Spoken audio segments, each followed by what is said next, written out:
Hi hello welcome to run TV Telugu. నేను మీ సిరివేలు చరణ్ కుమార్. పాకిస్తాన్ మాజీ రాయబారి అబ్దుల్ బాసిత్ పాకిస్తాన్ న్యూస్ ఛానల్లో మాట్లాడుతూ, ఒకవేళ అమెరికా పాకిస్తాన్ మీద దాడి చేస్తే పాకిస్తాన్ ఇండియా మీద బాంబులు వేస్తుంది అన్నాడు. నాకు అర్థం కాలేదు సార్. ఈ అబ్దుల్ బాసిత్ ఇలా అనడానికి కారణం లేకపోలేదు. ఇతను గతంలో పాకిస్తాన్ రాయబారిగా పనిచేశాడు. అటువంటి ఉన్నతమైన పదవిలో పనిచేసిన అతనికి ఇలాంటి నీచమైన ఆలోచన రావడం ఆ దేశస్థుల మనస్తత్వాన్ని అర్థం చేసుకోవచ్చు. వీళ్ళకి తెలుసు అణుబాంబు వాడడం తర్వాత విషయం, కానీ దాన్ని టచ్ చేసే యోగ్యత వీళ్లకు లేదు. భారతదేశం అనుకుంటే 5 నిమిషాల్లో మన బ్రహ్మోస్తో వీళ్లను 4 ముక్కలు చేస్తుంది. కానీ మనము ఈ పిచ్చి పాకిస్తాన్ మాటలను అంత తేలిగ్గా కూడా తీసుకోకూడదు. అమెరికా నేత తులసి గబార్డ్ హాలీలో పాకిస్తాన్ను ఒక ప్రమాదకరమైన దేశంగా వివరించింది. Long range ballistic missile development potentially could include ICBMs with a range capable of striking the homeland. State actors present a risk broader in scope by seeking new capabilities in kinetic and cyber warfare. The United States' secure nuclear deterrent continues to ensure safety in the homeland against strategic threats.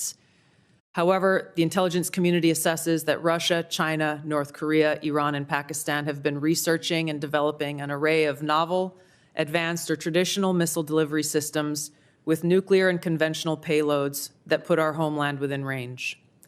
The IC assesses that threats to the homeland will expand collectively to more than 16,000 missiles by 2035, from the current assessed figure of more than 3,000 missiles. American national intelligence director Tulsi Gabbard మార్చి 18, 2026లో America senate intelligence committee ముందు annual threat అసెస్మెంట్లో పాకిస్తాన్ మీద అందరూ ఉలిక్కిపడే విషయాన్ని తెలియజేశారు.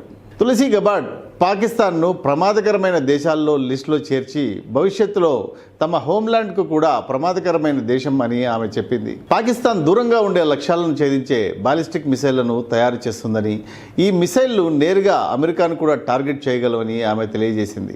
అంతేకాకుండా పాకిస్తాన్ను Russia, China, North Korea, Iran లాంటి అడ్వాన్స్డ్ మిసైళ్లను తయారు చేసి అటామిక్ మరియు ట్రెడిషనల్ పేలోడ్లను తీసుకువెళ్లే దేశాల జతలో చేర్చింది. ఆమె అంచనా ప్రకారం 2035 వరకు 3,000 నుండి 16,000 మిసైళ్ల ప్రమాదం అమెరికాకు పెరిగే అవకాశం ఉందని, అందులో పాకిస్తాన్ దేశం నుంచి కూడా అమెరికాకు ఎక్కువ ప్రమాదం ఉండే అవకాశం ఉందని తెలియజేసింది.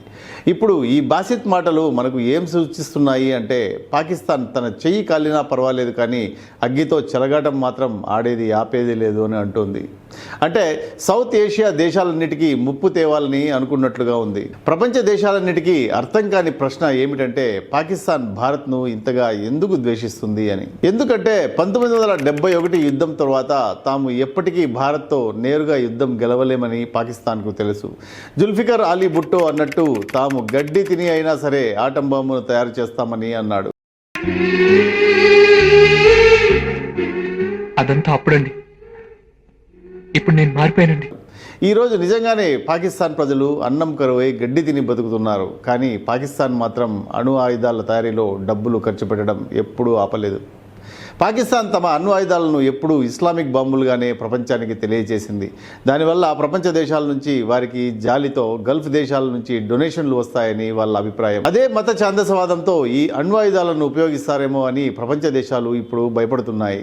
వేరే ఏ దేశాలు కూడా అణు ఆయుధాలు కడిగి ఉండకూడదు అనే అమెరికా ఉద్దేశం ఇప్పుడు ఇరాన్ అణు ఆయుధాల తయారీకి ప్రయత్నిస్తుందని, ఇజ్రాయెల్ సహాయంతో ఇరాన్పై యుద్ధం చేస్తుంది కూడా అందుకే.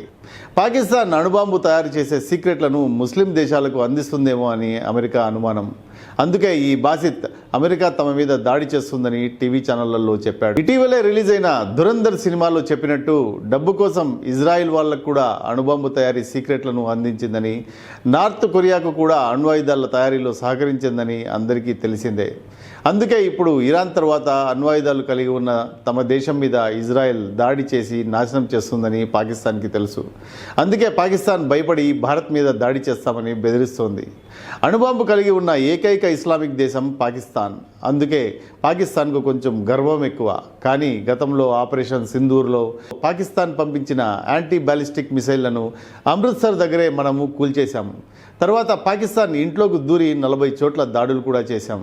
खत्म, bye bye, tata, good bye, गया. అప్పటి నుండి మన ఇండియన్ ఏజెన్సీలు చాలా అప్రమత్తంగా ఉన్నాయి. ఆర్థికంగా దారుణమైన పరిస్థితిలో ఉన్న పాకిస్తాన్ మరి అణ్వాయుధాలను మెయింటైన్ చేయడం కూడా కష్టతరమైన పనే. అణ్వాయుధాలు అవసరమైనప్పుడు సరిగ్గా ప్రయోగించగలరా అని కూడా చాలా మందికి అనుమానాలు ఉన్నాయి. మొదట మనము అణ్వాయుధాల కమాండ్ మరియు కంట్రోల్ సిస్టమ్ను పరిశీలిద్దాం. అణ్వాయుధాలను ప్రయోగించడానికి ట్రైన్ కమాండ్ మరియు కంట్రోలింగ్ చైన్ అవసరం ఉంటుంది. పాకిస్తాన్లో ఎప్పుడూ అధికారం ఇద్దరి చేతిలో ఉంటుంది. ఒకటి ప్రజలు ఎన్నుకున్న ప్రభుత్వం, ఇంకొకటి పాకిస్తాన్ ఆర్మీ. అణ్వాయుధాలను ప్రయోగించడానికి బటన్ ఎవరి దగ్గర ఉంటుందో ఇప్పటికీ ఎవరికీ తెలియదు. ఇక ఈ అణ్వాయుధాలను సరిగ్గా మెయింటైన్ చేయడానికి లక్షల డాలర్ల ఖర్చు ఉంటుంది. కానీ పాకిస్తాన్ ప్రస్తుత జీడిపి 2% కంటే తక్కువ. ఇక ఫారిన్ ఎక్స్చేంజ్ రిజర్వులు చాలా తక్కువగా ఉన్నాయి. ఈ పరిస్థితిలో మెయింటెనెన్స్ సెక్యూరిటీ ఎలా ఉంటుందో మనం అర్థం చేసుకోవచ్చు. పాకిస్తాన్ దగ్గర షాహీన్ మరియు గౌరీ లాంటి మిసైళ్లు ఉన్నాయి. కానీ భారత్ దగ్గర S-400 లాంటి డిఫెన్స్ సిస్టమ్స్ ఉన్నాయి. కాబట్టి పాకిస్తాన్ ఒకవేళ మిసైళ్లను ప్రయోగించినా గాల్లోనే మన S-400లు పేల్చేస్తాయి. కానీ ప్రశ్న ఏమిటంటే పాకిస్తాన్ ఈ మిసైళ్లను ప్రయోగించగలుగుతుందా అని. మిసైళ్లను ప్రయోగించడం పెద్ద విషయమేమీ కాదు. కానీ తరువాత పరిణామాలను ఎదుర్కోవడం, భారత్ చేసే ప్రతి దాడిని తట్టుకోవడం పాకిస్తాన్ వల్ల కానే కాదు. నిజం చెప్పాలంటే పాకిస్తాన్ దగ్గర ఉన్న అణ్వాయుధాలు వాళ్ళవి కాదు. 1970-80 దశకంలో సౌదీ అరేబియా పాకిస్తాన్కు భారీగా నిధులు సమకూర్చింది. దీన్ని చాలామంది అణ్వాయుధాల తయారీకి రహస్య పెట్టుబడి అని కూడా అంటారు. దీనికి బదులుగా సౌదీ అరేబియా చెప్పిన చోట ఎప్పుడు అవసరమైతే అప్పుడు పాకిస్తాన్ అణ్వాయుధాన్ని ప్రయోగించాలి. ఉదాహరణకు ఇరాన్ మీద ప్రయోగించమని సౌదీ అరేబియా పాకిస్తాన్కు ఆర్డర్ వేస్తే ప్రయోగించాలి. కొన్ని దశాబ్దాలు పాకిస్తాన్ తమ దగ్గర అణ్వాయుధం ఉందని చెప్పి భారీగా విరాళాలు దండుకునేది. భారత్తో కాశ్మీర్ విషయంలో ఎప్పుడు అణుబాంబు గురించి మాట్లాడేది. కానీ ఇప్పుడు ఎందుకు మాట్లాడడం లేదో మీకు ఎందుకైనా అనుమానం వచ్చిందా?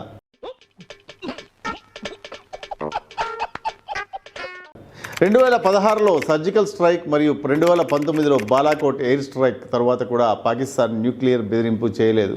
దీన్ని బట్టి మనకు అర్థమవుతుంది అణుబాంబు వాళ్ళ దగ్గర ఉంది కానీ స్విచ్ వాళ్ళ దగ్గర లేదని. అణుబాంబు ఉన్నా భారత్ జోలికి వస్తే ఇంట్లోకి దూరి దాడులు చేస్తామని భారత్ ఆర్మీ ప్రపంచానికి తెలియజేసింది. ఇప్పుడు ప్రపంచ దేశాలన్నీ పాకిస్తాన్కు విరాళం ఇవ్వడం అంటే టెర్రరిజంను, న్యూక్లియర్ ఆయుధాలను ప్రోత్సహించడమే అని అర్థం చేసుకున్నాయి. పాకిస్తాన్, చైనా, IMF ఇచ్చిన విరాళాల వల్లే నడుస్తుంది. ఒక చిన్న తప్పు చేసినా వాళ్ళ ఆర్థిక వ్యవస్థ వందల సంవత్సరాలైనా కోలుకోలేని పరిస్థితికి తీసుకువెళ్తుంది. అమెరికా కూడా కొన్ని సంవత్సరాలుగా యుద్ధాలకు $8 ట్రిలియన్ ఖర్చు చేసింది. ఇప్పుడు అమెరికా యొక్క ఆలోచన విధానం కూడా మారింది. Iran 16 America జెట్లను కూల్చేశాయి.